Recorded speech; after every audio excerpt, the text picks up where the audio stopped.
text is the population ecology of organizations. And here, it was in the American Journal of Sociology.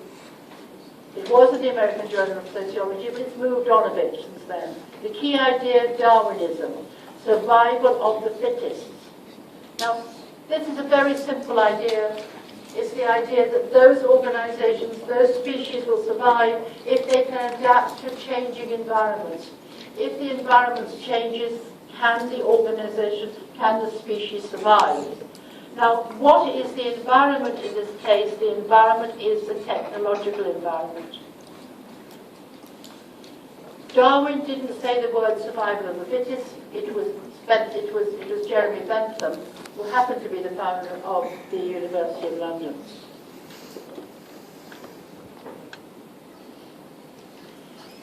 Right. For organisational change, according to them, change occurs at the population level. The populations are similar organisations operating within a niche. Those organisations which best fit their organisational niche will survive. They will survive because they're organised in such a way to find resources they need to produce outputs in a reliable fashion. They need to draw on the resources in the environment. We spent a long time talking about the resources. If they can't, because they're structured in such a way that they cannot feed on the environment, they will die. Right? Change. Change occurs when new resources and new niches are created. New forms of organisation emerge to take advantage of the new environment. Changes, for example, changes in internet technology will reflect the new organisational forms. If you can adapt and change the form and change how you do things, and in some cases what you do, you will survive. If you don't adapt, you will die. And the causes of the need to adapt are very much technology. Now, hint. Please, when you're talking about technology, it isn't advanced technology, it's any technology. Please, I'm not giving you a course on monkeys. This monkey is using technology. Why? Why is this chimp actually using technology? What is the technology he's using? He's using technology. What technology is he using? Get fire. What's the technology he's using? Get fire.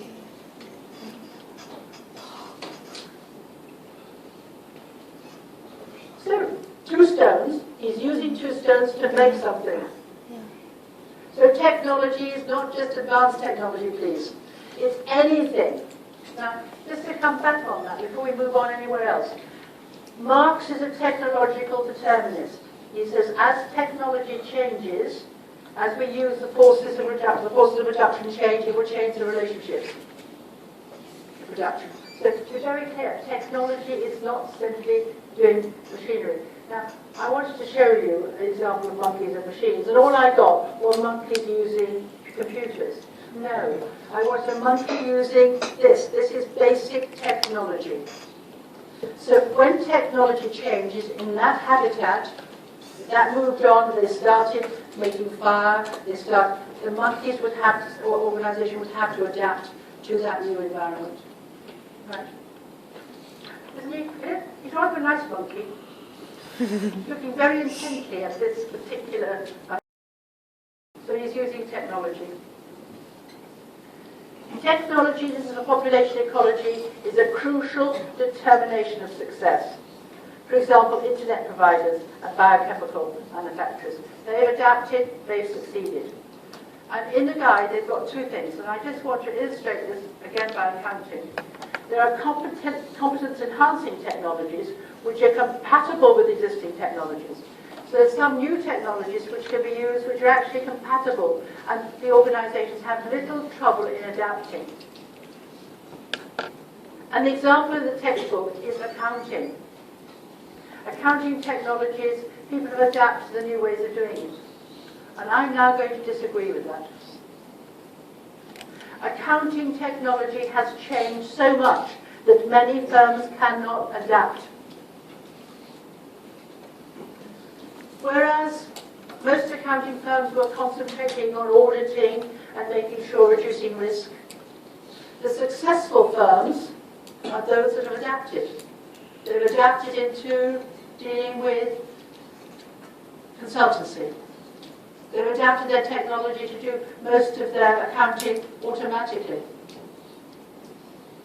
So they've had to adapt very, very strongly. That's why instead of having 5 big of the 45, we've only got big 4.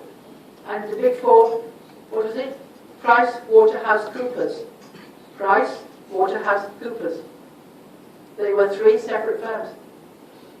Deloitte's are about 7 different firms. They've amalgamated to adapt. So again, you have to adapt to deal with the new technologies.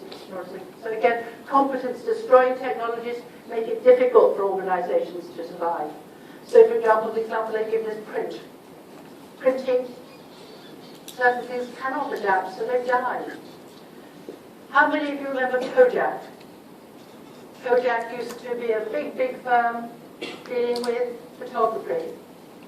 The firm could not adapt, the technology had changed, it couldn't adapt enough, so it died. Now, this is a question I want you to think about, and you can talk to each other. Adopting new technology is threatening for organizations. Adopting new technologies is very disruptive for an organization. Can you think why adopting new technology is disruptive and threatening for an organization? Talk to each other for about 5 minutes, 3 or 4 minutes, 5, it's too long. Just talk, why is it difficult? Because that's why organizations die. The failure to adapt to technology. For resource dependency, why do firms die in resource dependency? In resource dependency, why do firms die?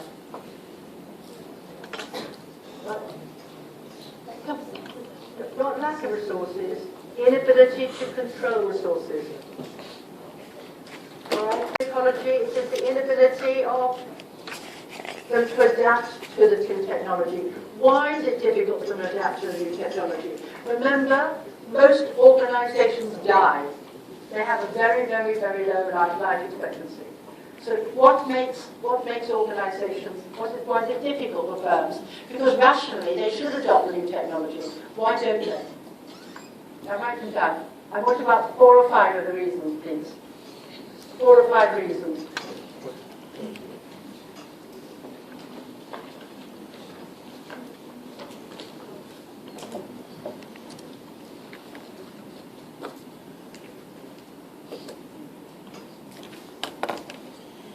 Technology. Right, think of it. You're working in a firm. If you're rational, you adopt the new technology. But why is it difficult to adopt new technology? Because if they don't, they're going to die. Tell me. What's the reason? Absolutely. Be more confident is right. Lack of resources, lack of skilled labour. You haven't got appropriately trained people. So, for example, internet technology or computing technology, the example I'll give you is the Meteorological Office in the UK, the Met Office, the weather forecasters. The technology changes all the time. Every time the technology changes, you have to train new people in. The government gave it up and privatised it. It was too expensive for them to do it. So a Met Office is now, you have, this forecast is given to you by Coca-Cola or it's privatised. So training the workforce. What else about the workforce? What about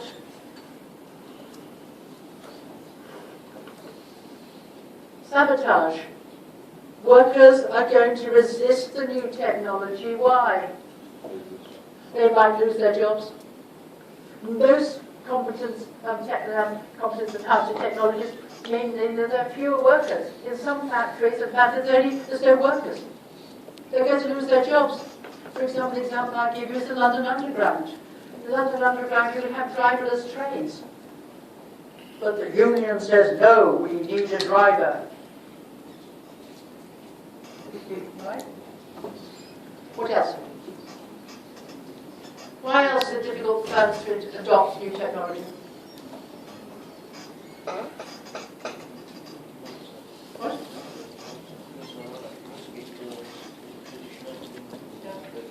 Yeah.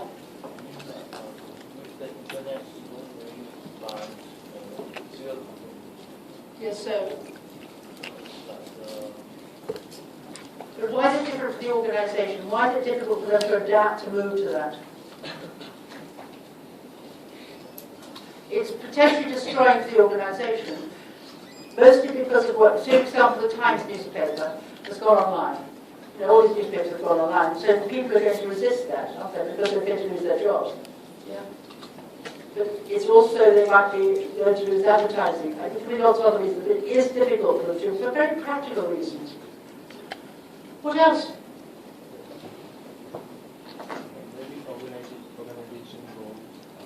Right. It could be the way the organisation's done that, internal structure of the organisation. This is how we've always done it. It's difficult for them to adapt it because the managers don't like adapting. So, for example, one of the reasons the Chinese family firm has died is they failed to adapt to the new technologies. Another example I can give you is in the Indian civil service. For a very long time, civil servants, the top civil servants, would not have a computer on their desk because it thought they were going to lose status. Because secretaries use computers, we don't. We don't write anything, we get somebody else to do it. So it took a long time to change the culture. But why else? The biggest thing, think of the resources. Manpower, resistance of manpower, knowledge, time, information, finance. New technologies often require huge amounts of finance. And some companies or some firms can't do it. Now, look, you've talked about Susan Strange, you've written about Susan Strange. The governments can't do it anymore, so they bring in private global companies to do it. Because it's cheaper for them to do it, cheaper. They've got the finance to do it. All right? So the model is for population ecology. In order to adapt the new technology, it's expensive, and it's very difficult and very disruptive. And therefore, often firms are able to do this, and so they die. So they die. So they examine the processes by which organisations tend not to change. Changing how a stable organisation works is potentially life-threatening. Now the word life-threatening, we're using the organic analogy again. Life-threatening. Changing government regulations can make it difficult for an organisation to adapt. Sometimes it's government regulation. So the private organisations here, the private education providers, can't adapt, cannot spend the money required in order to survive. Consumer demands.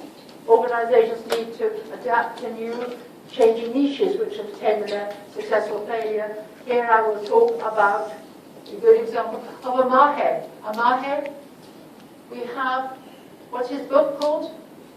Maher's book? What I'm doing is moving across to show you how you can use the material. Maher says the borderless world. What is the cause of the borderless world? Because the consumers are demanding cheaper and cheaper goods at better and better quality. Existing organisations cannot provide that, so what do people do? Manufacturers move outside and make it cheaper. Right? They do outsourcing, right, in order to get. So again, the demand, and only if those firms can do this or have the ability to do that will they survive. Right, so there's another heading, another topic sentence you can use about population ecology. All right, somebody said knowledge in terms of information. Yes, imitation. For new populations to emerge in response to changes, practices in successful firms and organisations will be imitated. So one firm will do something, it's successful, other firms will imitate this. So in order to do this, in order to have a change in the whole of the population, there will have to be some processes involved. How does that happen? And you love this, you spend a lot of time on this. Ties, strong ties and weak ties. And don't do what students have done, say ties are what people wear. I can't believe it. We've had cogs and wheels, we've had ties of what men wear. No, strong ties and weak ties. Now, traditionally you think strong ties are important. Trust. Strong, the Chinese family firm with very strong ties. organizations which are run very much based on knowledge, the Masons, the Moonies, they all know each other, very, very strong ties. High degree of trust. You can trust each other. And please don't laugh at my pronunciation. Guangxi? Is it right? Right? Guangxi? Tell me the Chinese people can tell the others. Networks, right? Relationships. Guangxi. Now, the big debate is, are these strong ties or weak ties? I would suggest they are strong ties. In order to do business in China, you have to have a huge degree of trust. You have to build on these relationships. You have to go back and forward and back and forward. And I had to learn to drink a lot. I had to learn to drink because I used to go round and around the table. And if I didn't keep up, I was out of the game. I learned how to do it very fast. I didn't become an alcoholic. It's all right. I didn't become an alcoholic, but I learned to do it very fast. Very strong ties. But this isn't good for imitation. This isn't good for changing practices. This is not good for sharing how we should do the job and adapting to the new technology. These are weak ties. Now, how are weak ties? Weak ties are given when people go to the same universities, when people go to do the MBAs, where people actually learn from each other. They learn how to do things. They happen when you bring in new people into the firm. Now, two things I want to illustrate there. The head of the University of Chicago came here to introduce people to the MBA in Chicago, right? There's an MBA course in Chicago here. The head of the MBA came in and said, you will learn nothing on this course. So everybody said, what on earth am I here for? What am I here for? I paid all this money, I'm going to learn nothing. So they said, actually you'll learn to network, and that's the most important. You'll learn to make ties, you'll learn how to do the job from each other. Case studies, all right? You learn to do it. So very important, weak ties. Again, weak ties are based on other issues. For example, you can work with each other over time, and you bring in people into companies from diverse sources to share. They've got new images. That's why people want to often take in young graduates with new ideas. Now, I'll give you another example here. When I applied for my job, my first job, which I got sacked from, and my second job, and my third job, I was bored. I was a secretary. I was so bored. I hated it. Anyway, then I got married, which was easy, isn't it? Then I had children, easy. And then I went back to school. Anyway, coming back to the question. If you went for an interview in 1964, a long time ago, the first question they would ask is, or second question, is tell me, how do you see yourself in 5 years' time? And we always have to say, actually, I see myself working for you. Now if you say that, you won't get the job. They don't want people who are going to stay with them all the time. They want people to bring in new ideas all the time. All right? I mean, some maybe Standard Chartered requirements to do that because they're an old family firm. But generally, you want to have new people coming in to bring in new ideas. All right? So again, here, all right? As organizations require, you get weak ties, you get different ways of doing things, and you can build with the new technology.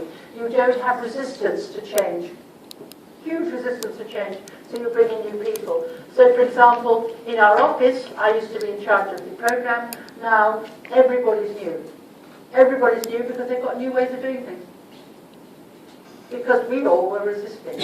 Well, you can't do it that won't work. SIM won't like that. You can't do this, you can't do that. So we just left, and then people have introduced the changes very successfully. So again, you have to be resisting. So again, you copy out how to do things to stop this resistance about changing. However, this is the final thing. You can't share everything because information is power. Information, particularly in the knowledge economy like in Singapore, information is power.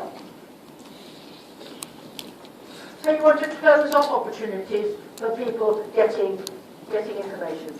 So what do you do? What do you do to stop people getting information? You have, in the government, you have the Official Secrets Act. You have patents.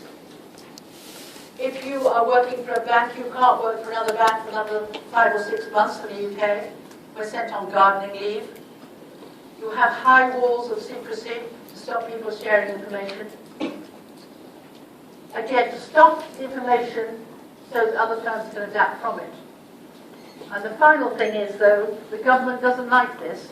Your government doesn't like this, no other government likes it, because they want to share information and knowledge. So what do? They set up organizations where people can network. So networks are really important in this theory. They network, they share information. They share information in trade associations. SIM is a membership organization. You share, you used to all be members of it. Now you have to be a graduate now. You share information about how to do things. So the government doesn't want closed-off opportunities. It wants everybody to have the opportunity for all the population to succeed, to ensure that competence-enhancing technologies can be disseminated. So to go through population ecology, it's a strong. The population faces technological change. How that organisation develops to this change, it has to adapt to the new technology. There's huge resistance, both internally, but also in terms of finance, to make these changes. Also, how to do the work, how to adapt to the technology. How do they learn to do that? They imitate. Right? They share, they imitate. So again, it's a very different model. It's a very strong model of environmental determinism. So you could compare population ecology and resource dependency along these topic pendings. All right, now, the final one I'm going to be going through is institutionalism. Now, just look at this title. Mayer and Rowan, the key text, institutional organization, formal structure as myth and ceremony, again, American Journal of Sociology. The key idea in institutionalism is culture. But look at that heading. Look at that heading. Institutional organizations, formal structure as myth and ceremony. Myth. In all globalization, we talk globalization is a myth. What is a myth? What is a myth? You couldn't have done the question about globalization as a myth. Who says globalization is a myth? Huston Thompson, yes? A myth, a story. It's not real. Remember I said that institutionalism is very much based on Berger and Luckman. The idea is a myth. It's not hard. It's actually people act towards things as if they are real. This organizational structure is not so fixed. It's not so fixed. Firms don't operate according to the guidelines that we think they do. Myths and ceremony. Ceremony. Give me some ceremonies in Singapore. What's some ceremonies that you have in Singapore? National Day is a ceremony, isn't it? Where you have a flag. Yeah? Ceremony. How can organizations have ceremonies? What sort of ceremonies happen in organizations? Has anybody applied for a job recently? Well, you will do, right? If you apply for a job, you have to go through a formal interview. It's a ceremony. It's a practice, isn't it? And if you don't go through a formal interview, you don't feel you've really got the job. So nearly all organizations have a formal interview process. You have to give 2 or 3 references. It's a ceremony. When you go to the interview, my goodness, isn't it a ceremony? Who has been for an interview here? You have, right? When you go for an interview, there's usually 4 or 5 people sitting around. You come into the room, and you don't know whether you have to sit down first or not. You're told you have to wait to be told to sit down. It's a ceremony. When I first used to come to SIM and I came into the class, you all got up and said, "Good morning, Mrs. Gosling." Now you go, There's no ceremony. Here, you have to go through the same practices. And the first question they ask you, good morning, did you have trouble to get here? Is there anything you want to add to your application before we start? Do you see yourself living here for 5 years? All these questions, right? These are all ceremonial. Because you know that people actually have made a decision within 5 minutes whether they want you or not. But you have to go through the rules of the game. Right? So the idea that how firms are organised, how organisations are structured, are like ceremonies. You know, they're not necessarily operating like that, but you have to play according to the rules of the game. So this particular title, if organisations are mythical, they're meant to operate according to certain procedures, they don't necessarily, it's all a myth. So here, why do they abide by these ceremonies? The importance of culture. This is how we should do this, the culture. This is how we should do this. So let's go through it. Resource dependency, the most important variable is resource. Population is technology. Here we have culture. Right here we have Weber and Parsons. I started this meeting, this thing, we talked about Weber and Parsons. Some institutional theory has been influenced by Parsons and from Weber, particularly with respect to its idealist ontological assumptions. All right? Ontology, you've done ontology, haven't you? Did Steve do ontology with you? Yeah? This theory is very much idealist. Its culture determines the shape and structure of organizations and organizational behavior. Now here, please, I wanted to change a word. I made a mistake and I've now changed it. Unlike resource dependency theory, which stresses control over resources, I've written population ecologies. It's not. It's institutionalist. Can you change it in your notes? I put it in red here. You've got population ecology, haven't you? It's not. It's institutionalist. I put the wrong word down. Institutionalists stress the role of cultures and ideas, especially legitimacy, both cognitive and normative.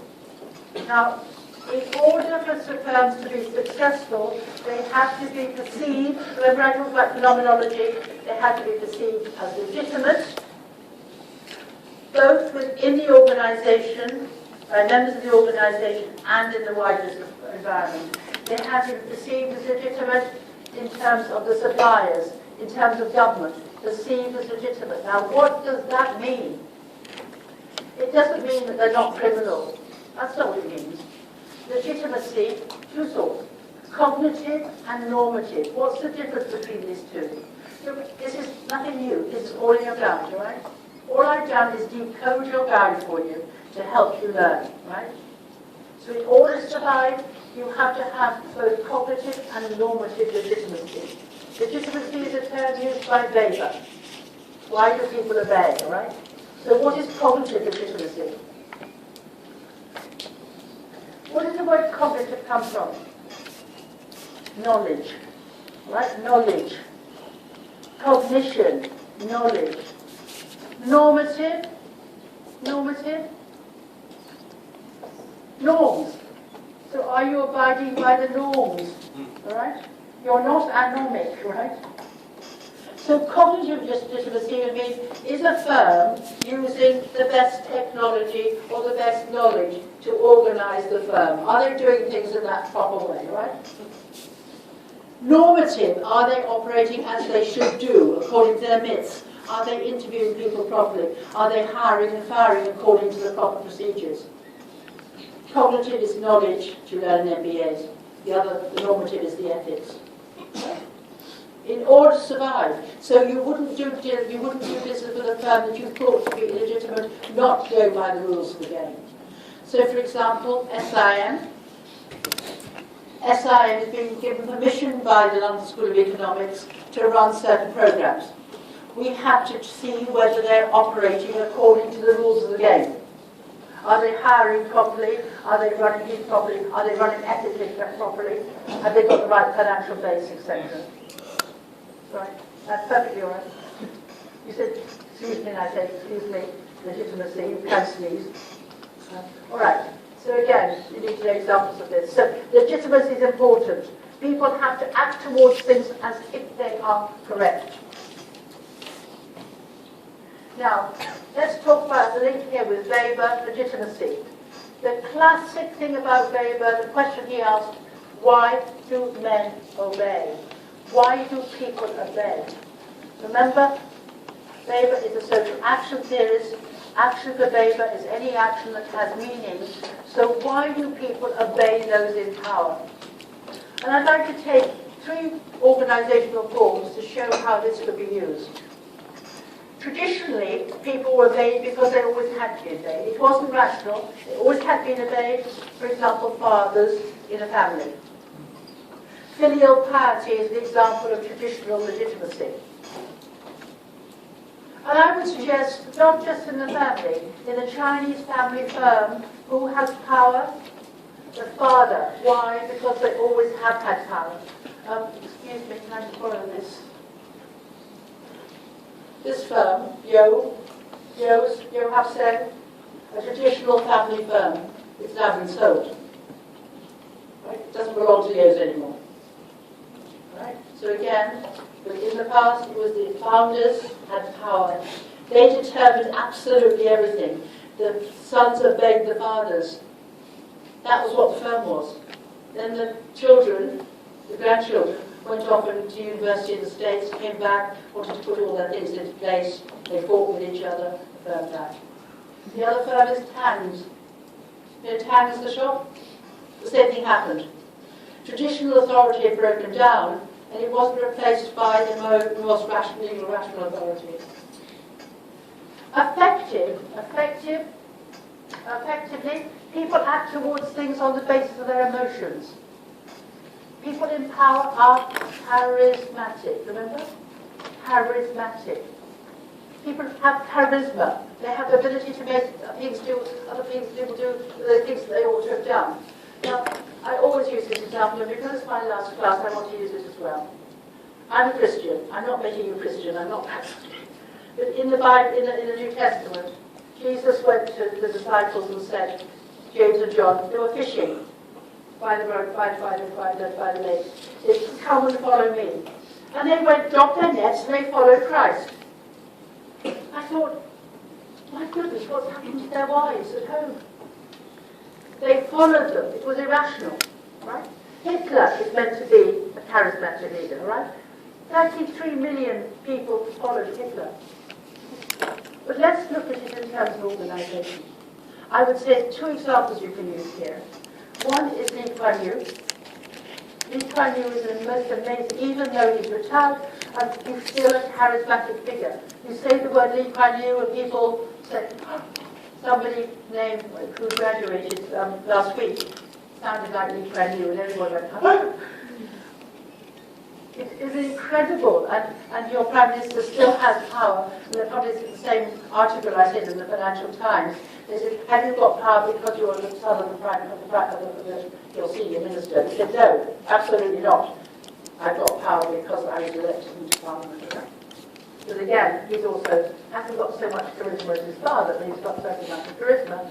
But let me give you another example. Richard Branson. Richard Branson, Steve Jobs. These people have got charisma, haven't they? And Richard Branson is very clever. Richard Branson says, I haven't only got 2 O-levels. You don't need to go to university, I just got 2 O-levels. And I can go to the moon. And he's going to go to the moon too. He's built a machine to go to the moon. I can do anything. I can fly anywhere. Virgin Airlines, right? He's got charisma. So he's operating not through the legal rational things, but through charisma. So again, he's actually doing that. But what tends to happen in most organizations are legitimacy, legal rational. You have legitimacy because you've either been elected according to the rules of the game, or you have taken an exam and therefore got into an organization, or you have been interviewed, you've got into an organization according to the rules of the game. So if firms started to hire people simply because they were friends, they're considered to be acting illegitimately. Right? So it's legal rational. All right. So here, power rests, in this case, by the convention, the people are given power to act. Power rests with the role rather than the individual. It's legitimate because people accept and believe that authority belongs to those who've earned it. Power has been given to people who act. So again, legitimacy is a vital concept. So successful firms are firms that are considered to be legitimate. Now, the model is isomorphism. Now, isomorphism, iso, similar, morph, firms become more and more like each other. Isomorph, they become more and more like each other because they've got to get more and more like each other because they're abiding by the way things should be done. This is how you should organize an accounting firm. This is how you should practice in an accounting firm. This is how you should organize a private college. You morph. They become more and more like each other. So the environment, the cultural environment, morphs people, makes people in this sort of shape. All right? So morphing, isomorphing. And when you do things like financial reporting, you'll be doing lots of work on isomorphing. Firms will become much more like each other because they face this. But why? Because the culture. This is how you should do this. MBAs are teaching people to isomorph. If you want to achieve this, this is how you have to organize your firm. That's knowledge. The environment. Features of an organization's environment, culture, not its participants, are the key to understanding the operation of an organization and its success or failure. Institutional theorists assert that the institutional environment the organization faces influences the development of formal structures within an organization more than market pressures.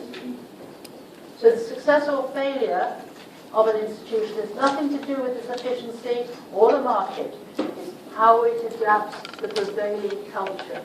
Are they doing things properly? Very different model. Right. Going back to perception, therefore.